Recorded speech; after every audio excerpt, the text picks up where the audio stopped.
Board के content की, तो कोई भी एग्जाम हो, अब देखो बाहर का माहौल आपको अलग मिल सकता है। जैसे जो ऑनलाइन सुन रहे हैं उनको भी बोलना चाहूंगा कि अगर कोई बच्चा ऑनलाइन सुन रहे हैं या जिस बार उन्होंने प्री दिया है, कोई भी एग्जाम देते हैं, तो जो बच्चे सीरियस नहीं पढ़ते, सिलेक्शन तो लिमिटेड लोगों को होना है, प्री हुआ इस बार, आपने पेपर देखा होगा, तो 10,000 बच्चों का सिलेक्शन होना है फाइनली, तो बाकी बच्चे तो फेल होने हैं जो सीरियस नहीं है। अब जो बच्चे सीरियस नहीं है वो ब्लेम किसको करेंगे लास्ट में? कोचिंग। ठीक है, कोचिंग वालों ने पढ़ाया नहीं, अरे कोचिंग वालों ने कैसे नहीं पढ़ाया? आपके सामने नोट्स में से कुछ आया ही नहीं, ये माहौल बनाएंगे कि नोट्स में से कुछ आता ही नहीं है। कैसे नहीं आता है? नोट्स आपके सामने, मैं तो अभी जो प्री हुआ, अभी तो नोट्स अपडेट नहीं हुए, पुराने नोट्स चल रहे हैं अभी तो अपने,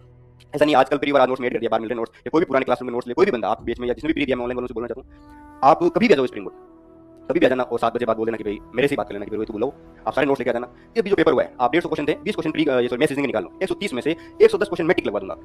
मैं आपकी टिक लगवा सकता हूँ कि ये रहे इस नोट्स मेरे, एकदम डिट्टो टिक लगवा दूंगा। और खुद नहीं पढ़ेंगे, बाहर ये माहौल बनाएंगे कि नोट्स में कुछ नहीं आएगा। मेरे को तो स्प्रिंग बोर्ड की जो करंट वाली मैगजीन है, वो मैंने अभी बोला भी है, बात हुई, टेलीग्राम पे डलवा रहे हैं अभी, क्योंकि माहौल ज्यादा बनाया तो लोगों को लगा कि भाई आते नहीं आते, तो हमने तो विद प्रूफ अभी टेलीग्राम पे वो पीडीएफ बनाई है कि कौन से पेज पे लिखा हुआ है, कौन से नोट्स के कौन से पेज पे कौन सी टेस्ट सीरीज में ये क्वेश्चन आया हुआ है। तो कम से कम अगर आप मैथ्स रीजनिंग मानो तो 130 क्वेश्चन हो जाते हैं, 120 125 क्वेश्चन होते हैं डायरेक्ट नोट से, अपन मैथ्स रीजनिंग के बाहर भी निकालते हैं तो जीके वाले पोर्शन से 110 क्वेश्चन है जो सीधे सीधे नोट में से, और जो कट ऑफ जाएगी मैक्सिमम भी ऐसा लग रहा है कि 60 या जिसके 65 क्वेश्चन सही है, 65 तो 87 बहुत ज्यादा मार्क्स बनते हैं, 87 के लगभग मार्क्स बनते हैं, 60 क्वेश्चन भी जिसके सही है उसका कंफर्म प्री होगा इस बार। ऐसा उम्मीद है कि जिसके 60 क्वेश्चन सही है उसका प्री कंफर्म है, और अपने वाले नोट में से मैं मिलवा सकता हूँ। किसी टीचर को टाइम हो नहीं हो, आप कभी भी स्प्रिंग बोर्ड आ जाना और नवीन से मेरे को कॉल करवा देना कि जरूरत, बोला उसने बोला था कि नोट्स आए, मैं आपके आधे घंटे बजाऊंगा 7 बजे बाद में, एक क्वेश्चन आपको मैं मिलवा दूंगा। इवन अपनी जो करंट वाली मैगजीन है इतनी अच्छी फ्रेम की कि आप अगर वो करंट वाले क्वेश्चन देखोगे, मैगजीन तो बाहर मार्केट मिल जाएगी पुरानी, आप इतना शानदार राज्य सरकार इनका आईक्यू बेट है कि ऐसे क्वेश्चन जो अपन को मेरे को इंपोर्टेंट नहीं लगते थे, मेरा सिलेक्शन हो गया, सब कुछ हो गया। एक क्वेश्चन था इस बार प्री में था, विश्व अंडर 8 चैंपियनशिप है वो किसने जीती? विश्व अंडर 8 चैंपियनशिप शतरंज की, एक क्वेश्चन था, बहुत मुश्किल क्वेश्चन था, ये नवंबर की मैगजीन में। और जब ये मैंने मैगजीन पढ़ी थी, अपन वापस जो है ये कोई गलती तो नहीं होगी, तो मैगजीन अगर पढ़ते हैं हमको दे देंगे, आप पढ़ के देख ले, कोई गलती तो नहीं इसमें, पढ़ते तो मैं उनको बोल रहा था ये से फैक्ट्स क्यों डाल रहे हो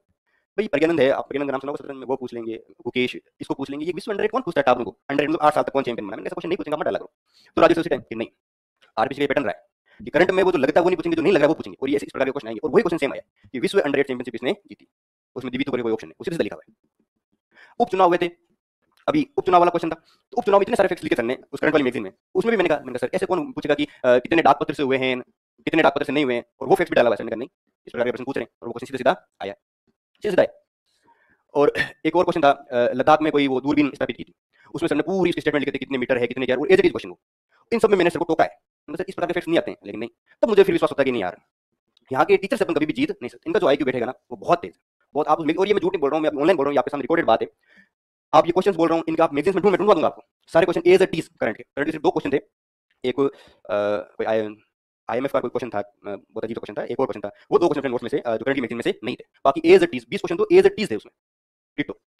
तो मुझे लगता है कि यार, फिर लोग ऐसे बोल देते हैं कि यार नोट्स में से नहीं आ रहा, मतलब पढ़े ही नहीं है, ट्रेंड क्या चल रहा है बताऊं, आप भी कोचिंग करोगे, सब कुछ करोगे, जैसे आप महीना भर से पढ़ोगे उसके बाद में फ्री हो जाओगे, वैकेंसी आएगी 3 महीने में आप प्री करने की कोशिश करोगे, मर जाए तो 3 महीने में प्री नहीं हो, कैसे हो सकता है? आप 18 महीने की तैयारी, आज जिस प्रकार पेपर आ रहा है वो पेपर की डिमांड है आपकी 1.5 साल की तैयारी, और बच्चे उसको 3 महीने में कवर करने की कोशिश करते हैं। 3 महीने में आप कैसे पढ़ोगे? आप 3 महीने में पुराने फैक्ट्स पढ़ोगे जो स्टैटिक सब्जेक्ट है, ज्योग्राफी हिस्ट्री, वो पढ़ोगे या करंट पढ़ोगे? 3 महीने होते हैं कि उसमें करंट इकोनॉमिक सर्वे ये चीजें पढ़ लो, पुराने तो आपने 18 महीने में कर लिए, फिर आप करंट से पढ़ नहीं पाते हो ना, आप 3 महीने में पुरानी सब्जेक्ट कवर कर पाते हो, फिर बोलते हो नोट्स में कुछ आया नहीं, क्लास में आप कंसंट्रेट रहते नहीं हो, क्लास में कंसंट्रेट नहीं रहोगे तो आपको उसका भाव समझ में नहीं आएगा। एक क्वेश्चन आया था इस बार इसी प्री में कि जीएसटी में जो इनपुट क्रेडिट सिस्टम है उससे क्या फायदा होता है। अब वो आप क्लास लोगे सर की 2 घंटे की जीएसटी क्लास, तभी समझ में आएगा कि वो कैसे दोहरे कराधान को रोकता है, क्लास लोगे तभी समझ में आएगा वो। केवल नोट से अगर आप चाहते हो कि मैं नोट्स 3,000 के पढ़ लूं तो फिर तो पागल है जो लोग 1.5 लाख दे रहे हैं यहाँ पे, 1,15,000 जो भी फीस वो दे रहे हैं, अगर नोट्स ही तो उस हर एक नोट्स की लाइन जो सर लिखवाते हैं, आप 2 घंटे क्लास चलती है यहाँ पे, 2 घंटे में 4 पेज लिखवाते हैं, मुश्किल से बहुत हाई से 4 पेज, 2 घंटे क्लास का निचोड़ कितना है? 4 पेज, तो 4 पेज के पीछे 2 घंटे की क्लास है, और जब तक आप उसको नहीं समझोगे तो वो 4 आपको कभी वो कॉन्सेप्ट समझ नहीं आएगा, और फिर आप पेपर में ये करोगे, फिर अगर थोड़ा सा भी लैंग्वेज चेंज होगी तो आपको लगेगा ये नोट्स में ही नहीं, और नोट्स में सब था, आप क्लास में कंसंट्रेट नहीं थे, नोट्स याद ही नहीं की, तो कहां से नंबर नहीं।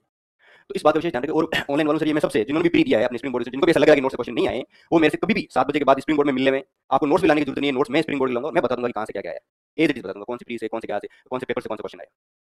और ये तो मैं पेपर देखा तो वाकई संभव हो गया कि जो मैंने डिस्कस किया सर से कि सर ये तो आ ही नहीं सकता, आप क्यों डाल रहे हो, वो राजू सर ने कि नहीं ये देखना इस प्रकार क्वेश्चन आएंगे, इस प्रकार क्वेश्चन आए थे, और फिर अपन कैसे डाउट कर सकते हैं। तो ये मैं आपको बताऊंगा कि यहाँ के जो नोट्स है जितनी भी कट ऑफ जाएगी, देखो सारे क्वेश्चन नोट्स से कभी भी नहीं आ सकते,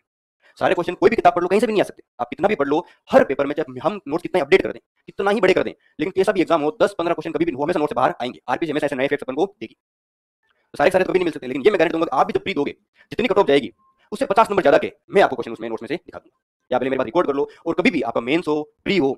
आप सारे नोट्स याद करके मेरे पास आ जाना, और फिर आपका सिलेक्शन हो तो मेरे को बोल देना। और आज भी कोई बच्चा जिसका प्री अच्छा नहीं हुआ है या कोई भी जो मेरे को ये बता दे सर मैंने नोट्स पूरे याद किए, आप मेरे को पूछे देख लो और मेरा प्री में कम मार्क्स क्यों आ रहे,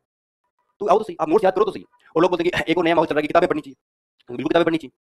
तो और किताबें ये तो मैं आपको बात इसलिए बता रहा हूँ, नया फेज है आपका, तो आपको किस प्रकार पढ़ना है। तो किताबें पढ़नी चाहिए, लेकिन किताबें कब पढ़ें, जब एक बार आपको नोट्स तो याद हो जाए, कम से कम एक 500 पेज की किताब या 300 पेज की किताब है, तो उससे पहले आप 100 पेज नोट्स याद कर लो। नोट्स याद कर लो, कॉन्सेप्ट समझ आ जाए, फिर आप किताब पढ़ो, कौन मना कर रहा है। तो आपको किताबें कैसे पढ़नी है, क्या पढ़नी है, इसका सिंपल सा फॉर्मूला है कि जब तक कोई सब्जेक्ट, जैसे मान लो इकोनॉमिक्स चल रही है या इंडियन हिस्ट्री चल रही है, जब तक सर पढ़ा रहे हैं नोट्स बनाते जाओ, नोट्स को अच्छे से याद करो। नोट्स याद हो गई, सर के पास जाओ, राजू सर के पास, नंद सर के पास कि साहब आपने इंडियन हिस्ट्री पढ़ाई है और मैंने जो नोट्स आपके याद कर लिए, मोटे मोटे याद कर लिए, अब मुझे एक किताब बता दो, हर सब्जेक्ट की आपकी किताब सर से पूछ के पढ़ लो, और आपको किताब पढ़ने में टाइम भी नहीं लगेगा, फिर वो किताब आपके लिए क्या रहेगी, फ्रूटफुल रहेगी। डायरेक्ट किताब कभी काम आपके नहीं आएगी, किताबें याद नहीं की जा सकती, याद क्या किए जा सकते हैं, नोट्स। ठीक है, तो इस बात का विषय ध्यान, नोट्स पे पूरा भरोसा रखें। मेंस में भी मैं आपको गारंटी देता हूँ 800 नंबर का पेपर है, अब 800 में से 800 कभी नहीं आएंगे, लेकिन मैं आपको 600 650 नंबर के क्वेश्चन, आपको 600 नंबर के आराम से बता दूंगा, ये जितनी भी कट ऑफ जाएगी उससे डबल, मेंस में तो मैं जितनी कट ऑफ जाएगी उससे डबल के क्वेश्चन आपको जो नोट्स के एज इट इज बता दूंगा। ठीक है, तो नोट्स पे आप कंप्लीट फेथ रख सकते हो, एकदम अच्छे से नोट्स को याद रखें। ये बाहर मैं आपको इसलिए बता रहा हूँ, आप नए बच्चे हो और मार्केट में आपको लोग जो पुराने भूमिया हो चुके हैं या जो पढ़ते नहीं है, वो आपको ये बोलेंगे, अरे नोट्स में कुछ नहीं पढ़ा है, नोट्स के चक्कर में बर्बाद हो जाओगे, हम हो गए, हमने आपने पढ़ी नहीं। आप उसको बोलना किताब देते, नोट्स में पूछता हूँ कितना याद है, तो इस चक्कर में बिल्कुल नहीं आना है। मैं आपको नोट्स याद करने हैं, एज इट इज याद करने हैं, उसके बाद टीचर से पूछे कि सर मैं कौन सी किताब पढ़ूं, फिर किताब पढ़े। और मैंने तो नोट्स के अलावा कुछ नहीं पढ़ा, नोट्स पढ़े और जो भी जैसे सेम कोई एक आध, जैसे एथिक्स हो गई, पपेट हो गई, इनमें मैंने सर पूछ लिया, मैंने सर बताओ कि कौन सी किताब पढ़े, तो उन्होंने जो भी किताब सजेस्ट की किताब पढ़ ली, उसमें जो भी आपको अच्छा लगता है वेट कर लिया नोट्स में, बस बात खत्म। और एक बार मेरे दिमाग में थी, क्या आपको लगता है क्या कि राजू सर, विजय शेखावत सर जो आप, तो वो इतने इंटेलिजेंट है, वो अपन यहाँ के जो पढ़ा रहा है आदमी, वो घर से 10 किताबें नहीं पढ़ गया, तो राजू सर या विजय शेखावत एनसीईआरटी पढ़ के नहीं आएंगे, आपको लगता है एनसीईआरटी नहीं पढ़ गए, 10 किताबें पढ़ के नहीं आए, ऐसी थोड़ी उठ गए। और आपको ऐसा लगता है कि अपन उनसे होशियार है कि जो बातें 10 बार उन्होंने 10 किताबें पढ़ी और अपन पढ़ के उनमें से नई लाइन निकाल देंगे। मेरा तो ये सिंपल सा मानना था कि भाई ये पढ़ जाएंगे, फीस इनको ये पढ़ गया वो किताबें, ये पढ़ गया, हो यहाँ के जो टीचर आएगा वो पढ़ जाएगा, मैं भी पढ़ गया, ये पढ़ जाएगा और मैं जो अच्छी बातें वो लिखाएगा। तो मेरा तो थोड़ा अंधा फेथ था, फिर भी आप थोड़ा इतना अंधा फेथ ना रखे, आप जो है पढ़े नोट्स पढ़ के सर से खुद पूछ लेंगे, सर मेरे को ये किताब कौन सी किताब पढ़नी है, आप पढ़ोगे किताब आपको खुद मिल जाएगा। 90% तो सेम लिखवा दिया सर ने, जो इंपॉर्टेंट बातें सारी अपने नोट्स में, और हर चीज एग्जाम में